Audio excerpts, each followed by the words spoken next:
Bonjour à tous, dans cette deuxième vidéo sur les pronoms, nous allons aborder les pronoms démonstratifs, possessifs, relatifs, interrogatifs et indéfinis. Commençons par les pronoms démonstratifs. Les pronoms démonstratifs remplacent un nom précédé d'un déterminant démonstratif. Par exemple, le groupe nominal « ce journal » pourra être remplacé par le pronom démonstratif « celui-là ». Les pronoms démonstratifs peuvent avoir une forme simple ou une forme composée, dont voici quelques exemples.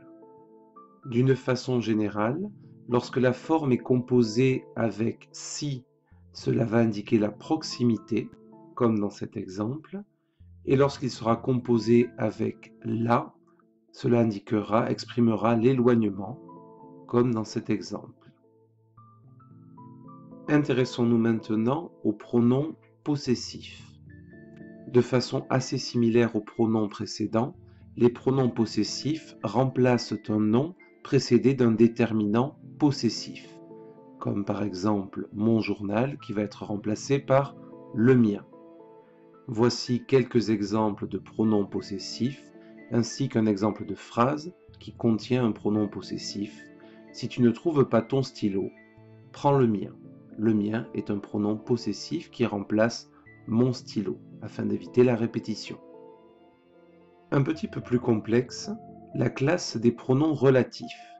Les pronoms relatifs introduisent les propositions subordonnées relatives.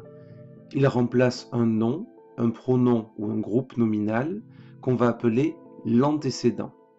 Dans l'exemple suivant, entends-tu le vent qui souffle? Le pronom relatif qui remplace son antécédent le vent. C'est d'ailleurs ce pronom relatif qui va avoir la fonction de sujet du verbe souffler.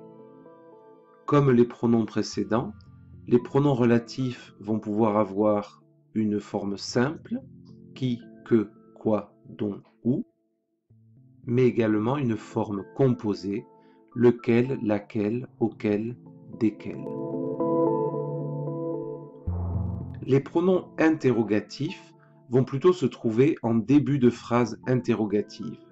Comme les autres pronoms, ils existent sous forme simple, qui, que, quoi, sous forme composée, lequel, laquelle, auquel, desquels, et il y en a bien d'autres, mais également sous une forme dite renforcée, qui est-ce qui, qu'est-ce que.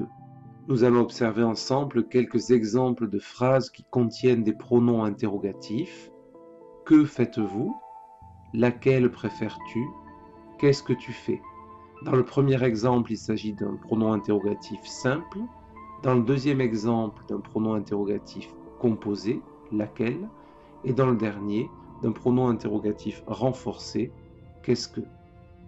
Pour terminer, nous allons voir la catégorie des pronoms indéfinis, qui vous rappellera beaucoup d'ailleurs la catégorie des déterminants indéfinis. En effet, les pronoms indéfinis désignent une personne, une chose ou un ensemble non précisé. Comme pour les déterminants, ils peuvent désigner une quantité nulle, une quantité égale à 1, ils peuvent également désigner une pluralité de choses non précisées, une totalité ou une ressemblance ou une différence. Encore une fois, vous remarquerez la grande similitude avec la classe des déterminants indéfinis que nous avons vue dans la séance 6. Je vous laisse quelques secondes pour observer ces exemples de pronoms indéfinis qui, comme vous le voyez, ont des formes très diverses et très variées.